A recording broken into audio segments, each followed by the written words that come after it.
nama saya Zulhijjah Dina Putri, mahasiswa semester 5 dari Program Studi Pendidikan Matematika, Fakultas Keguruan dan Ilmu Pendidikan, Universitas Muhammadiyah Profesor Dr. Hamka. Karena saya berasal dari Fakultas Keguruan dan Ilmu Pendidikan, maka saya akan dipersiapkan untuk menjadi tenaga pendidik yang profesional. Nah, Fakultas Keguruan dan Ilmu Pendidikan UHAMKA selalu memfasilitasi mahasiswanya untuk menambah pengalaman serta wawasan terkait dengan bidang yang dipelajarinya. Salah satu wujud dari fasilitasnya ialah program PLP, yaitu singkatan dari Pengenalan Lapangan Persekolahan.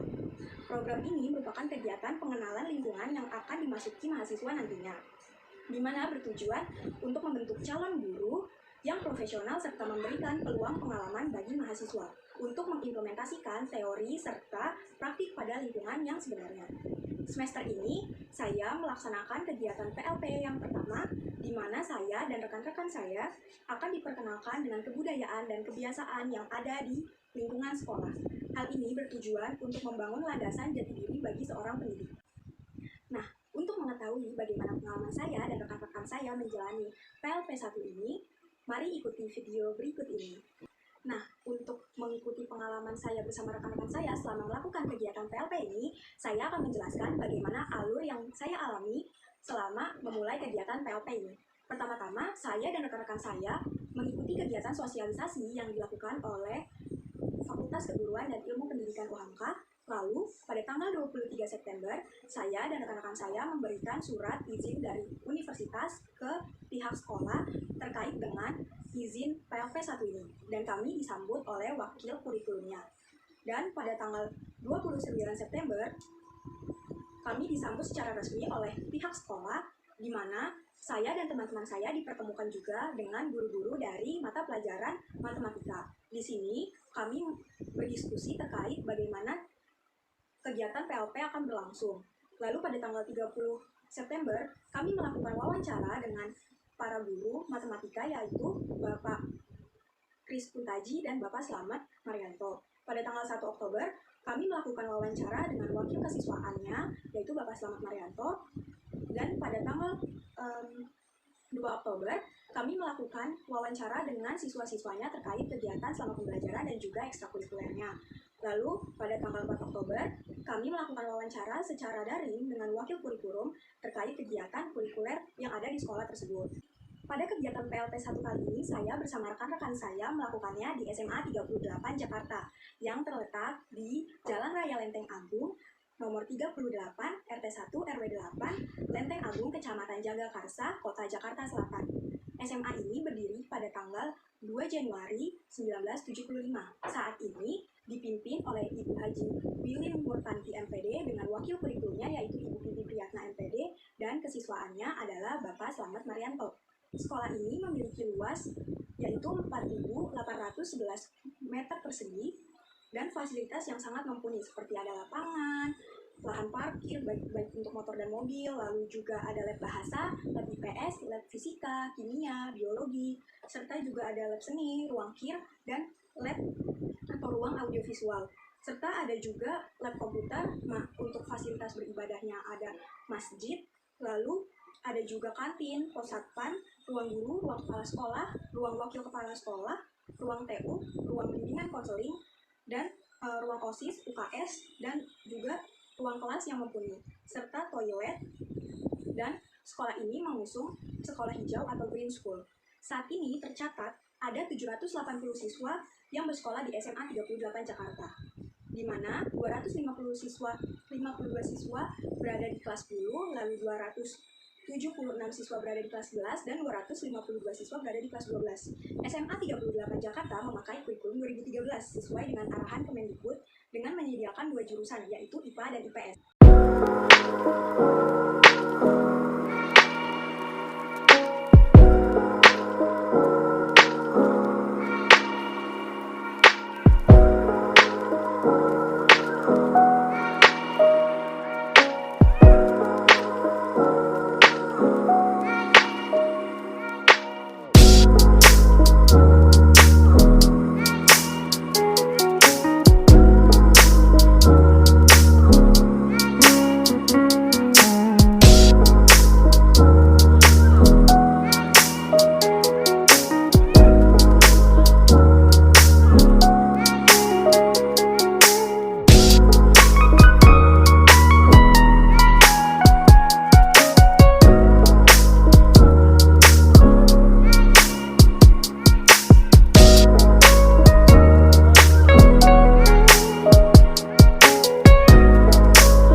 kegiatan kurikulum yang dilakukan di SMA 38 Jakarta.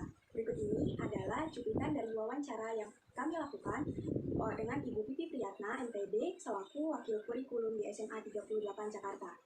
Saya dan rekan-rekan saya juga berdiskusi dengan Bapak Kris Kuntaji dan Bapak Slamet Marianto terkait dengan bagaimana aktivitas pembelajaran yang ada di SMA 38 Jakarta, terutama di masa daring seperti sekarang. Lalu, kami juga berdiskusi dengan siswa-siswanya. Sesungguhnya kurikulum di SMA Negeri 38 adalah kurikulum yang mengacu pada kurikulum ke-13 ya, sama seperti pada sekolah-sekolah lain. Hanya mungkin di sini di SMA 38 sistem pembelajarannya menggunakan sistem SKS. Artinya bahwa siswa dilihat dari ketuntasan per KD-nya. Jadi di dalam sistem SKS ini sekolah melayani kebutuhan siswa yang memiliki kemampuan akademik standar atau normal, kemudian siswa yang memang ingin menyelesaikan lebih cepat yaitu 2 tahun, dan memang ada juga siswa yang mengalami kendala-kendala akademik sehingga dia bisa dikategorikan kepada siswa yang lambat ya, lambat. Di sini di sistem SKS ini kami melayani kebutuhan siswa seperti itu, dan alhamdulillah di dalam tahun ini, tahun 2022-2021 kita memiliki anak-anak yang bakal calon menyelesaikan 2 tahun.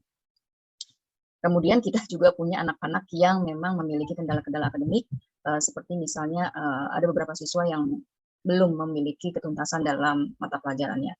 Dan kondisi seperti itu pun juga kita layani. Ya, jadi alhamdulillah untuk tahun 2021-2022 kita melayani 3 kategori siswa ya, dari mulai yang normal, kemudian yang lambat, artinya lambat, menengah, dan sampai dengan yang cepat.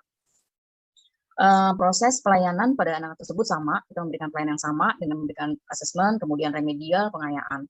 Jadi kami tidak membeda-bedakan. Kemudian waktu belajar, karena kita posisinya pandemik, maka kita ada penyederhanaan pelayanan pada anak-anak atau peserta didik, di mana proses pembelajaran itu dimulai dari pukul 7, diawali dari 6.30 untuk persiapan absensi, PJJ, kemudian mulai kegiatan pembelajaran dimulai pukul 7 sampai dengan 12.00. Adapun durasi dari per jam per mata pelajarannya adalah 45 menit. Dari 1 hari kita mengacu pada 3 mata pelajaran, seperti itu. Kemudian kita memberikan 1 kali istirahat sebanyak 30 menit per harinya. Adapun kegiatan rutin yang biasa kita lakukan di masa non-pandemik, itu tetap kita laksanakan pada saat pandemik. Apa saja itu? Yang pertama adalah literasi. Literasi adalah program rutin yang dilakukan oleh SMA Negeri 38 yang dilakukan itu di setiap hari Kamis awal sebelum kegiatan pembelajaran itu dimulai. Pada saat non-pandemik, anak-anak itu dikumpulkan di lapangan, ya, seluruh siswa, mulai dari kelas 10 sampai dengan kelas 12, di mana pada saat yang telah ditentukan, entah itu mulai dari kelas 10, 11, atau 12, mereka menampilkan karya-karya sastra, baik mulai dari bahasa Indonesia, bahasa Inggris, maupun bahasa Jerman. Nah, pada saat literasi, anak-anak perwakilan dari jenjang tersebut harus menampilkan kreasinya, dan itu berlangsung setiap hari Kamis mulai dari kelas 10 sampai dengan kelas 12 mewakili kelas-kelasnya. Kemudian untuk kegiatan rutin yang lainnya adalah kegiatan tadarus. Tadarus pagi itu dilaksanakan di awal kegiatan di hari Jumat. Itu pun dikoordinir oleh Rohis ya, Rohis SMA Negeri 38, di mana di awal kegiatan tadarus itu nanti akan dipimpin oleh salah satu anggota Rohis untuk membaca salah satu surah yang sudah ditentukan dari pelaksana dari Rohis tersebut. Misalnya surat-surat yang sering dibaca itu adalah surat-surat Yasin, surat-surat Ar-Rahman, Mulk, atau Kahfi. Jadi surat-surat itu dibaca disesuaikan dengan situasi kondisi. Kemudian akan ditutup dengan kultum ya, jadi kuliah 7 menit, yang mana kultum ini juga disampaikan oleh salah satu siswa atau siswi yang memang mendapatkan giliran untuk tampil. Adapun materi-materi yang akan disampaikan pada kultum tersebut itu bebas, yang penting mengacu kepada hal-hal yang terkait ke dalam pembinaan akhlak, tauhid, dan fikih. Nah, untuk kegiatan tersebut pada saat pandemik itu tetap dilaksanakan, yaitu secara daring. Adapun pembagian tugasnya juga sama, itu dikelola oleh Rohis untuk yang tadarus. Kemudian untuk literasi, karena kita terdapat kendala dari sarana prasarananya, maka untuk literasi itu sifatnya tidak tampil tapi tugas ya, tugas di mana siswa membuat suatu karya sastra atau karya puisi atau apa saja yang terkait literasi yang dikumpulkan nantinya kepada pembina literasi. Nah, pembina literasi ini terdiri dari seluruh guru bahasa yaitu guru bahasa Indonesia, guru bahasa Inggris, dan guru bahasa Jerman. Kebetulan kita bahasa asingnya adalah bahasa Jerman. Nah, kemudian pelaksanaan kegiatan pembelajaran itu kita tambahkan dengan di luar BDR, artinya kita BDR itu kan mulai dari jam 7 sampai dengan jam 12.00. Adapun apabila ada Bapak Ibu guru yang memerlukan waktu tambahan, ya karena memang 1 minggu itu kita hanya memberikan 2 jam pelajaran per mata pelajaran. Artinya kita tidak membeda-bedakan, kecuali BK. BK kita hanya menggunakan 1 jam dalam 1 minggunya. Sementara di luar dari jam BK, kita memberikan 2 jam pelajaran. Nah, apabila ada Bapak Ibu guru yang merasa perlu untuk memberikan tambahan jam pelajaran di luar dari BDR, maka kami memperkenankan hanya perlu adanya kesepakatan antara siswa dengan seluruh siswa dengan guru tersebut. Nah, kemudian apabila sudah terjadi kesepakatan, maka siswa tersebut harus menginformasikan atau memberitahukan kepada orang tuanya masing-masing agar tidak terjadi kesalahpahaman dan pertanyaan dari orang tua mengapa ada kegiatan pembelajaran setelah BDR. Nah, jadi itu harus disampaikan supaya tidak ada kesalahpahaman ya, karena memang di dalam surat edaran dari Dinas Pendidikan terkait bahwa kegiatan pembelajaran semasa pandemi COVID-19 itu tidak boleh lebih dari sampai dengan jam 12 siang. Seperti itu. Kebiasaan daring di masa pandemi ini tuh sebetulnya agak sulit ya. Awal-awalnya agak sulit karena biasa kita tatap muka langsung, tiba-tiba pada pertengahan Maret 2020 ya kan kita harus segera daring, semua peralatan harus segera disiapkan. Untuk saya pribadi, alhamdulillah saya punya laptop yang touchscreen, jadi waktu itu langsung saya bisa aplikasikan dan saya menggunakan Jimit. Saya selalu kalau mengajar menggunakan Jimit, tidak pernah meninggalkan hanya tugas di GCR. Rasanya ngajar matematika kalau meninggalkan tugas di GCR saja kayaknya kurang nendang gitu ya, kurang pas gitu ya. Ya. Ada memang beberapa guru yang lain hanya meninggalkan tugas GCR saja, tapi untuk matematika nggak bisa. Nah, karena saya punya laptop touchscreen itu, saya bisa lah coret-coret di laptop itu dengan menggunakan Jamboard ya. Tadi seperti kamu lihat kan saya menggunakan Jamboard tadi itu kan, jadi agak leluasa karena bisa dikombinasikan dengan picture-picture yang sudah saya lakukan sebelumnya dari modul yang saya ambil dari kementerian ya. Jadi pertama kita harus siapkan alat, mempersiapkan modulnya, kemudian juga, nah ini yang agak susah adalah membiasakan siswanya. Kalau di sekolah luring artinya normal seperti biasa, kalau terlambat 10 menit sudah pasti saya suruh keluar. Tapi kalau naik di jaringan kadang-kadang kita tahu lah ya. Jadi Pak susah Pak jaringan segala macam. Kalau kita lihat anak-anaknya sekitarnya sekolah di sekitar sini. Tapi tetap saja bahwa namanya jaringan kita tidak bisa tebak ya kan. Ada yang alasan listriknya mati, yang tadi seperti Anda dengar tadi, ada yang nganter ibunya ke pasar segala macam ya. Jadi itu kadang-kadang saya tunggu sampai waktu 10 menit. Ketika sudah tunggu 10 menit, barulah tadi saya mulai absen satu-satu.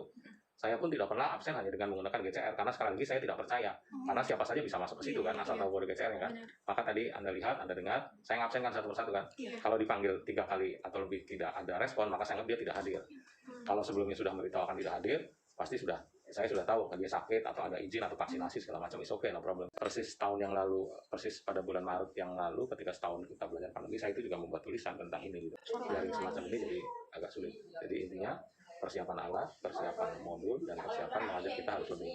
Tapi tetap buat saya walaupun kita ditunjang dengan alat secanggih apapun, itu tetap kurang nendang karena saya tidak mendapatkan respon anak ini ngerti apa nggak sih belajar kayak gini kan.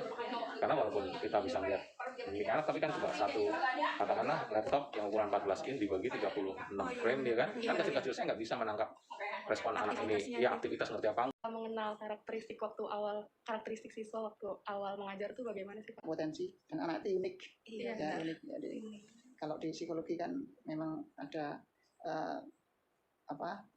prinsip keunikan gitu ya. Jadi setiap orang itu tidak ada yang sama persis, itu tidak ada.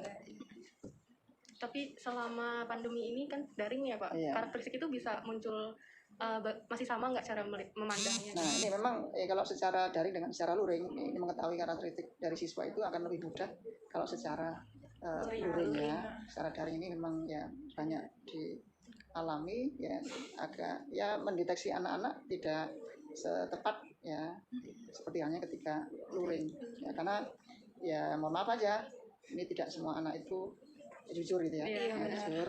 Pekerjaan yang dikirimkan yaitu kadang-kadang kan buah karya teman lain ya, di copy dan di paste gitu kirim gitu. Iya, tetapi juga dari situ ya ketika kalau 1 kali 2 kali anak-anak itu mengumpulkan pekerjaan barangkali belum bisa terlihat gitu ya, tapi setelah berkali-kali ya kita akan 4 kali 5 kali 6 kali itu akan kelihatan ini gaya tulisan siapa, nah gitu ya, ini akan terlihat. Kalau dalam matematika tuh karakter yang seperti apa sih Pak yang dibutuhkan gitu untuk siswa? Ya di matematika namanya pendidikan karakter ini kan enggak secara langsung Pak ya, secara langsung diajarkan gitu enggak, tapi itu di dalam proses itu nanti akan terbentuk ya. Ini dengan proses yang kita buat itu, ini juga nanti akan mengarahkan anak pada suatu karakternya kan. Ketika hasil yaitu nyata juga nggak kelihatan kan, gitu. Kalau kelihatan kan gitu, tapi kalau dengan uraiannya kelihatan gitu. Nah, jadi secara tidak langsung juga mengajarkan juga pada kejujuran kan. Iya benar. Iya, disiplin jelas gitu. Jadi kalau nggak disiplin, ini untuk mengerjakan ini harus pakai alat ini, rumusnya harus ini, kan nggak bisa pakai rumus yang lain. Nah, harus disiplin kan gitu. Gimana sih cara Bapak buat nyusun program tahunan, semesteran, mingguan, dan harian termasuk kayak remedial dan pengayaan dalam proses pembelajaran matematika gitu? Kalau untuk program tahunan, program semester ya, itu biasanya ini kita buat di awal. Ya, nah kalau untuk yang selama pandemi ini kita kan menggunakan GCR Mbak. Iya, GCR ya. Jadi di GCR itu saya rancang. Ini tugas 1, 2, 3 seterusnya sampai akhir, kadang sampai 17-18 gitu ya, bisa rancang. Udah dirancang di awal itu. Terus metode apa sih Pak yang digunakan dalam mengajar matematika? Nah kalau sekarang yang lebih banyak ya kan ini jelas ceramah nggak bisa kita tinggalkan gitu ya, masih tetap harus. Kemudian pemecahan masalah. Ya itu yang lebih banyak. Dari tadi untuk mengetahui tingkat pemahaman itu, model penilaian apa yang Bapak gunakan? Kalau untuk penilaian, pertama tadi ya dari penugasan. Ya, penugasan, ya ini lalu nanti dari keaktifan anak-anak itu. Jadi ketika Zoom ya, atau kita Google Meet ya, nah itu kan anak-anak sembari kita mengajarkan kita lontarkan pertanyaan pada anak. Nah ini yang jawab siapa? Di Zoom kan kelihatan itu. Ya, namanya siapa? Nah itu. Nah dari situ terus kemudian juga jelas dari ulangan ya, ini mungkin 1 bab ulangan atau kadang dikumpulin ya 2 bab gitu baru ulangan ya, paling tidak ya dari tugas ya, kemudian dari ulangan tengah semester sama nanti di akhir semester. Berdasarkan hasil diskusi dengan Ibu Pipi Priyatna, diketahui bahwa pelaksanaan kurikuler harus diawali dengan penguasaan potensi dasar dari masing-masing mata pelajaran. Strategi pembelajaran, moda pembelajaran, dan bahan ajar merupakan faktor yang utama. Kemudian, guru-guru harus mengetahui cara penggunaan aplikasi dan IT, karena guru harus mampu menggunakan aplikasi yang disediakan oleh SMA 38 Jakarta. Kondisi pandemi, mekanisme proses pembelajaran harus tercapai dengan cara memberi layanan prima kepada siswa dengan melihat situasi kondisi yang ada, dengan tujuan tetap tercapai kompetensi dasar dari masing-masing mata pelajaran. SMA 38 Jakarta juga menerapkan program pengembangan karakteristik siswa dengan membiasakan praktik-praktik baik. Seperti contohnya pada hari Kamis, terdapat kegiatan literasi sebelum pembelajaran dimulai, dan setiap perwakilan dari kelas 10, 11, dan 12 menampilkan karya-karya sastra bahasa Indonesia, bahasa Inggris, maupun bahasa Jerman hasil kreasinya. Dan juga ada kegiatan tadarus pagi dilaksanakan di awal kegiatan, di hari Jumat yang dikoordinir oleh Rohis SMA 38 Jakarta dan dipimpin oleh salah satu anggota Rohis. Dan ditutup dengan kultum yang diisi oleh siswa. Pada pandemi saat ini, kegiatan tadarus tetap dilaksanakan secara daring dan dikoordinir oleh Rohis, tetapi kegiatan literasi diganti dengan pemberian tugas berupa karya maupun puisi. Lalu untuk kegiatan seremonial juga dilaksanakan. Tetapi pada saat daring seperti ini, kegiatan seremonial seperti upacara diganti dengan kegiatan menyanyikan lagu Indonesia Raya secara daring sebelum pembelajaran dimulai di hari Senin. Pengembangan karakteristik siswa melalui pendidikan karakter di masa pandemi terasa agak sulit untuk mengimplementasikan dengan maksimal. Berbeda dengan pembelajaran luring di mana guru dapat memberikan contoh secara langsung. Menurut Pak Kris, untuk memahami karakteristik siswa di masa pandemi ini merupakan hal yang cukup sulit karena guru tidak bertemu secara langsung dengan siswa. Mengetahui karakteristik murid melalui layar tidaklah mudah. Para guru tidak tahu apakah siswa melakukan aktivitas lain selain mengikuti kelas yang sedang dilaksanakan. Untuk memahami tingkatan pemahaman dan karakteristik siswa, awalnya Pak Kris akan membandingkan nilai dari jenjang SMP dan nilai yang didapat saat SMA ini. Lalu juga respon saat pembelajaran. Dan dilihat dari pengerjaan tugas di mana Pak Kris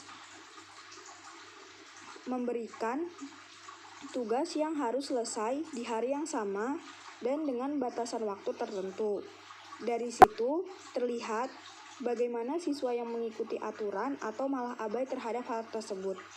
Keaktifan siswa pun bisa dilihat dari pertanyaan yang dilontarkan. Terkadang Pak Kris harus standby hingga dini hari untuk menjawab pertanyaan siswa. Pak Kris juga mengatakan bahwa ia mengajar matematika ingin menumbuhkan sifat kritis, logis, serta sistematis yang ada di dalam diri siswa. Karena matematika pada dasarnya adalah pengimplementasian dari sifat-sifat tersebut. Selaras dengan pernyataan Pak Kris Kuntaji yang mengatakan bahwa pengembangan karakteristik siswa secara daring lebih sulit dibandingkan secara luring. Pak Slamet pun mengatakan hal tersebut karena ketika daring siswa lebih sulit diawasi sehingga guru tidak bisa memastikan anak tersebut jujur atau tidak. Pak Slamet mengatakan, setiap anak pasti memiliki potensi masing-masing. Jadi sebagai guru harus bisa memahami potensi yang ada dalam diri siswa tersebut. Tetapi kondisi daring seperti ini memiliki banyak kendala sehingga sulit untuk menghubungi anak yang memiliki potensi rendah dalam menerima pembelajaran dengan baik. Selanjutnya kami berdiskusi dengan Bapak Slamet Marianto yang merupakan wakil kesiswaan di SMA 38 Jakarta terkait dengan praktik kebiasaan baik dan juga kegiatan ekstrakurikuler yang dilakukan di SMA 38 Jakarta. Kami juga membahas tentang bagaimana karakteristik siswa yang ada di SMA 38 Jakarta. Pak Slamet mengatakan, kesiswaan sudah sewajarnya bergerak pada kegiatan pengembangan diri. Siswa terutama di bidang non-akademik yang direpresentasikan melalui ekstrakurikuler, serta diadakannya pendidikan karakter lalu juga praktik pendisiplinan melalui tata tertib yang telah dibuat oleh sekolah. Diadakan pula pembinaan secara religi seperti tadarus setiap hari, lalu di sekolah juga mengembangkan karakter siswa melalui program literasi. Di kondisi saat ini beberapa kegiatan dialihkan menjadi kegiatan daring. Tentunya kegiatan upacara tidak terlaksana di masa pandemik dan diganti menjadi kegiatan menyanyikan lagu Indonesia Raya. Ekstrakurikuler pun dilakukan secara daring yang dikoordinir oleh koordinator ekskul yang akan disampaikan kepada pihak sekolah. Meskipun dalam keadaan pandemi, siswa tetap aktif dalam menorehkan prestasi di berbagai lomba. Setiap anak yang bersekolah di SMA 38 memiliki keunikan dan kemampuan yang berbeda dengan satu dan lainnya. Sekolah akan memfasilitasi hal tersebut. Menurut Pak Slamet, tidak semua minat dan bakat dapat ditampung dalam kegiatan ekstrakurikuler. Tetapi SMA 38 Jakarta akan terus mendampingi siswa dalam mengembangkan bakatnya, seperti dalam mengikuti lomba. Sekolah terus mendukung hal-hal positif yang dilakukan oleh siswa. Pak Slamet pun mengatakan bahwa untuk menumbuhkan karakter peserta didik di masa pandemi tidak bisa dilakukan dengan cara seperti biasanya dan sekolah harus melakukan ekstra karena tidak tahu terkait perkembangan siswa secara langsung. Contoh saat siswa melakukan kesalahan atau penyimpangan, sekolah tidak bisa menindak secara langsung dikarenakan terbatasnya oleh tempat. Biasanya kita bisa melakukan pembinaan dan ditindak oleh BK. Tentu saja saat masa seperti ini terjadi beberapa kemunduran dalam karakter siswa seperti terlambat memasuki Zoom atau Google Meet atau malah ada yang tidak mengikuti Zoom sama sekali dengan berbagai macam alasan. Tetapi karena keterbatasan tempat, sekolah tidak bisa menindaklanjuti hal tersebut. Oleh karena itu dibuatlah peraturan yang disesuaikan dengan situasi yang ada saat ini.